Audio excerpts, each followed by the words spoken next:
자, 그런데 당내 일각에서는 이재명 대표가 이 대의원제 축소에는 발빠른 행보를 보이고 있는데 정작 위성정당 출연이 또 예고되는 선거제도 개편에는 침묵하고 있다라는 논란도 제기되고 있습니다.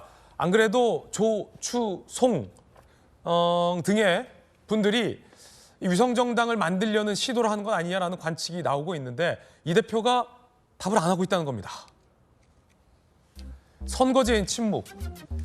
지난 23일 의원총회 선거제 개편안 관련 의원 발언 중 이재명 대표가 자리에서 일어서서 의총장을 빠져나왔다. 그러자 민주당의 김상희 의원이 이재명 대표를 불러 세웠다는 겁니다. 대표님 어디 가시냐? 지금 선거제도 개편 관련된 이야기 중이다라는 취지였겠죠.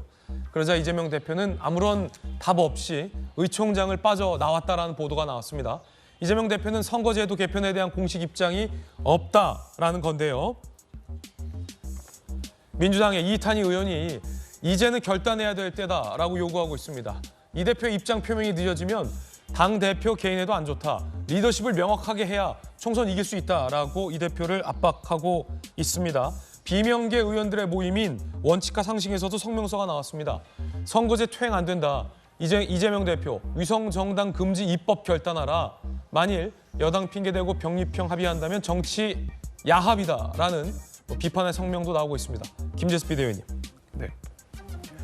이제 이재명 대표가 해야 하는 대답은 안 하고 하고 싶은 대답만 하는 거는 뭐 하루 이틀 일은 아닙니다. 그러니까 본인에게 향하는 여러 가지 불편한 질문들에 대해서는 묵묵부답 일관했거든요. 그러나 본인이 하고 싶은 말, 그러니까 당을 장악하고 소위 말하는 강성 팬덤들이 당을 이끌 수 있게 하는 데에서는 저렇게 자신 있게 대답하는 태도를 보고 이재명 대표 참 일관적이다라는 생각하게 됩니다.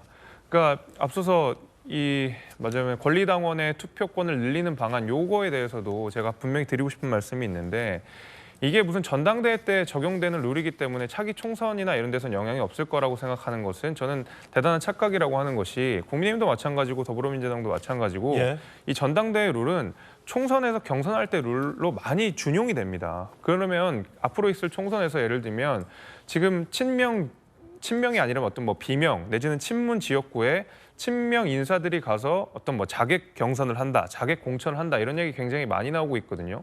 그런데 거기서 항상 당이 내놓는 대답은 아니다, 우리는 정해진 절차대로 간다, 경선 룰대로 간다 하는데 그 경선 룰이 결국 전당대회 룰을 비슷하게 따라올 수밖에 없게 됩니다. 그러면 결국 권리당원, 소위 말하는 개딸들의 투표권이 각 지역에서 강화되는 방식인데 단순히 이런 지도부뿐만이 아니라 당 전체 공천하는 과정에서 이재명 대표의 영향력이 커질 수밖에 없다라는 것이거든요. 그럼 그 모든 어떤 의원들이 이재명 대표만 바라볼 수밖에 없게 되는 겁니다. 이재명 대표가 장악하고 있는 개딸이 있기 때문에. 그럼에도 불구하고 정말로 이야기해야 되는 선거제도 룰에 대해서는 저 정도로 묵묵부답인 것이거든요. 이재명 대표가 말하기가 부담스러울 거예요.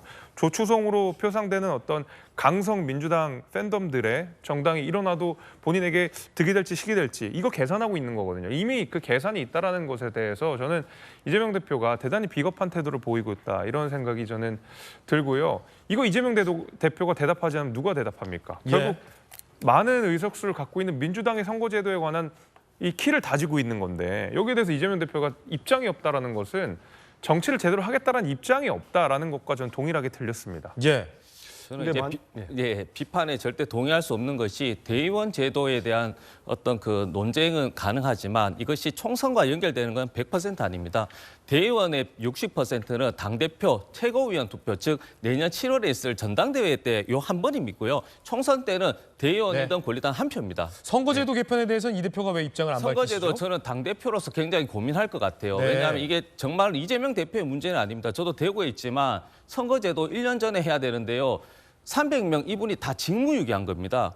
계속 국민들 기만하고 희망 주면서 본인들은 자기 지역구 소선거제 이야기하면서 그 옆에 격가지인 비례대표 가지고 다시 이게 개혁인 척하면서 멋있는 말만 하시는데요. 이 부분은 굉장히 잘못된 부분은 원래 이 연동형 비례에 대한 제도 자체는 좋은데 이것을 구현하려면 소선거구제, 즉 지역구 253을 200으로 줄이고 비례대표를 확대하고 이런 제도가 돼야 되는데 소선거구제는 가만히 두니까 47석에 대한 것만 하다 보니 이재명 당대표는 개인이 만약에 대통령을 꿈꾼다면 아마 연동형을 받아들일 겁니다. 왜냐하면 연동형을 받아들이면 본인이 당대표 선거로서 그리고 향후에 대통령 할 때 굉장히 유리하거든요. 그러나 당대표로서 만약에 연동형을 받아들이면 당장 국민의힘당은 위성정당을 하게 되면 250석이 예. 넘어가는 겁니다. 그러면 우리는 120, 130석인데 이거에 대한 당대표로서의 책임감이 있는 겁니다. 그래서 고민을 하는 것이고 사실은 이건 이재명 당대표의 문제가 아니고요.